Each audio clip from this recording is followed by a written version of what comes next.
Hey, how's it going? My name is Max, and I've been trading for about a year and a half now, using what I believe is one of the best retail platforms out there, Sierra Chart. In this video, I want to share my top 3 tools for beginner traders who've recently discovered order flow and want to know where to start, and which tools can help you understand the market much deeper than just looking at candles or indicators. By the way, I'm recording this on a Saturday, so if you notice that the DOM and tapes are completely empty, that's because the markets are currently closed. But this is a great chance to walk through the tools in a clean environment without all the noise, so let's get right into it. And now, probably the most important tool in my opinion, the depth of market, also known as the DOM. You might also hear it called the price ladder or the order book. This tool is essential, not just because it lets you see what's happening in the market right now and read the live order flow, but also because you can use it to enter trades, exit positions, scale in, scale out, and so much more. It's a foundational element that anyone who wants to understand how order flow works absolutely needs to learn. The DOM is also heavily used by scalpers, traders who don't hold positions for long, often just a few seconds, and instead rely on trade frequency and size to make profits. For many scalpers, the price ladder is their main and sometimes only tool they trade with. So let's go through it step by step and break it down. Let's start with how the DOM looks visually. On the left side you have the blue column, which shows the limit buy orders, and on the right side you have the red column showing the limit sell orders. Each row corresponds to a specific price level on the ES futures contract, which trades in ticks, and next to each price you can see how many people are currently willing to buy or sell at that level. For example, if we look at the price of 6,352, we might see 94 sellers waiting to sell if the price reaches them, and if we look at 6,349, we might see 66 buyers waiting to buy. But here's the key thing. These numbers are constantly changing in real time. What's 100 right now could be 120 a second later, or it could drop down to 75. That's why learning to read the shifts in liquidity is such a powerful part of understanding order flow. Okay, so limit orders are pretty straightforward. Buyers and sellers don't want to jump in just yet. They're waiting for better prices, placing their orders at different price levels. But what about the two middle columns between the buy and sell sides? These columns are the heart of the price ladder. Why? Because they show market orders, and market orders are what actually move the market. While some participants are waiting passively, others are acting right now, aggressively hitting the market with buy or sell market orders. For example, let's say we see that 202 market orders just hit the buyers sitting at 6,350.50. If 43 more aggressive sellers come in at that moment, they'll wipe out the remaining buy limit orders, and the price will drop one tick lower. These center columns show you the real-time battle between buyers and sellers, and I would argue they're the most important part of the ladder. Because while limit orders can be useful, they can also be misleading, and even used for manipulation. You'll learn more about this later, but one good example is a tactic called spoofing. That's when a large player places a massive fake limit order, say for 500 contracts, creating the illusion of a strong support or resistance level. But just before price reaches that level, they cancel the order and the market continues moving in the same direction. So don't fall for every big number you see. Market orders are the true driver of price. So I think that part makes sense. But if you still have any questions, feel free to drop them in the comments below. I'll try to respond to as many as I can.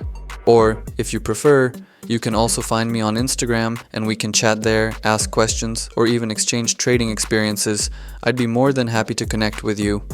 Now, just to the left of the buy column, you'll see the price column. There's nothing too complicated about it. It simply shows the current prices the instrument is trading at. But for beginners, there's one important thing to understand. Futures trade in ticks, and each instrument, whether it's an index, crypto, gold, oil, or something else, has its own tick size. For example, I assume most of you are interested in the ES, that's the E-mini futures contract on the S&P 500 index. The tick size for ES is 0.25 of a full point. In other words, 4 ticks equal 1 full point, which you can clearly see reflected on the DOM. Now when it comes to money, 1 tick on ES is worth $12.50, so 1 full point equals $50. But here's something important. If you're trading with a smaller account, you don't have to trade ES. You can trade MES, the micro version of the S&P 500 futures. It moves the same way, but each tick is only worth $1.25 and a full point is $5, perfect for learning and managing risk while still using the same market structure. Alright, the last visual part of the price ladder I want to talk about is delta. On my DOM, I actually display delta on both sides. On the far left, I have a delta column that starts counting only when the RTH session opens, and on the far right, I have another delta column. But this one doesn't calculate the difference, it just shows the raw number of aggressive buyers and sellers, and I can reset it at any moment, which is super useful in certain situations. Here's how it works. Delta is the number of market buy orders minus market sell orders at each price level. If there are more aggressive buyers than sellers, the delta is green. If there are more aggressive sellers, it's red. For example, let's look at the price level 6,346.25. You might see a green delta reading of plus 75, which means there were 75 more aggressive buyers than sellers at that level. And you can confirm that by looking at the far right column, where you might see 303 buy market orders versus 228 sell market orders. That difference gives us our delta of 75. But sometimes you'll notice the numbers don't match between the left and right columns. Why? Because the right side delta can be cleared and restarted at any time, while the left side delta runs continuously from the start of the session. Personally, I reset the right side delta over 100 times per session, because I want to see the volume and aggression in specific moments, as fresh and isolated data. It gives me more control over what I'm seeing and helps me stay sharp in fast-moving environments. Alright, that's it for the visual breakdown of the DOM. Now let me show you a few of my personal Sierra chart settings that I use during live trading, and don't worry, I'll definitely do more tutorials on this in the future.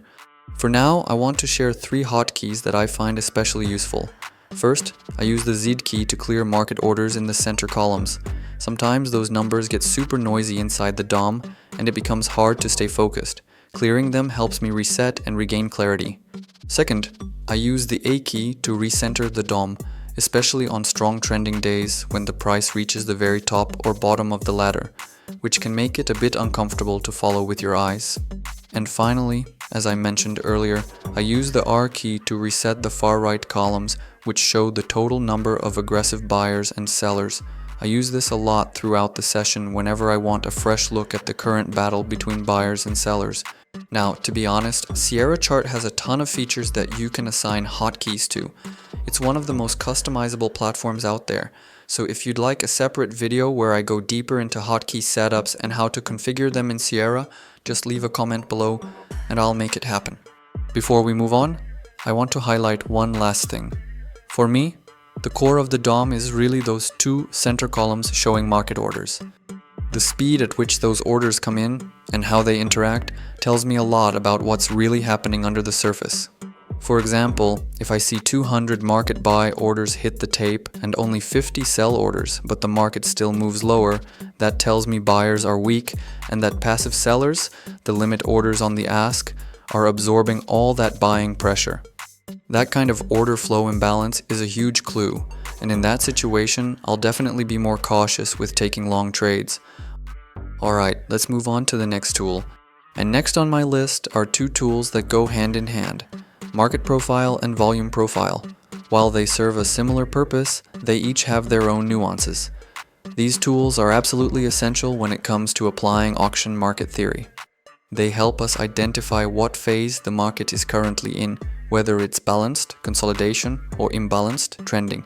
And the great part is, you can use them across different time frames depending on your strategy and what you're trying to see. They're built around a few key concepts: point of control, POC, value area, LVNs, high, low, and closing price, in the case of market profile. You can also combine both tools, like I do. For example, I use daily market profiles on the chart and then add a 50-day volume profile on the right to help spot LVNs, low volume nodes. The main difference between the two is this: volume profile is focused on volume traded at each price level, basically how much was initiated by market orders over a given period. Meanwhile, market profile is focused on time, how long price stayed at certain levels, forming 30-minute blocks that stack and build that classic bell-shaped curve. If you'd like me to break down specific strategies or variations using these two amazing tools, make sure to drop a comment below. That way, I can focus on making videos you actually want to see. Now let's go over some key terms related to these tools. POC, point of control. This refers to the price level where the most time was spent, in market profile, or the most volume was traded, in volume profile. It's basically the highest peak in the profile structure. A lot of traders pay special attention to this level as it represents the area of most activity. Value area, VA. This is the range where about 68% of all the trading occurred, whether by volume, volume profile, or time, market profile. This corresponds to one standard deviation. Many traders view it as the true fair value for that session. If price moves outside of this zone, it could mean the market is searching for a new area of value, especially as new data hits the market daily.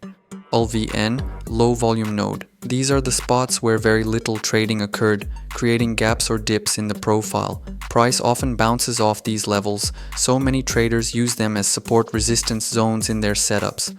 Closing price, specific to market profile. This is marked as a triangle on the right side of the profile. Experienced traders often check whether the closing price stayed within the value area, as it can impact how they interpret the next trading day. HVN, high volume node.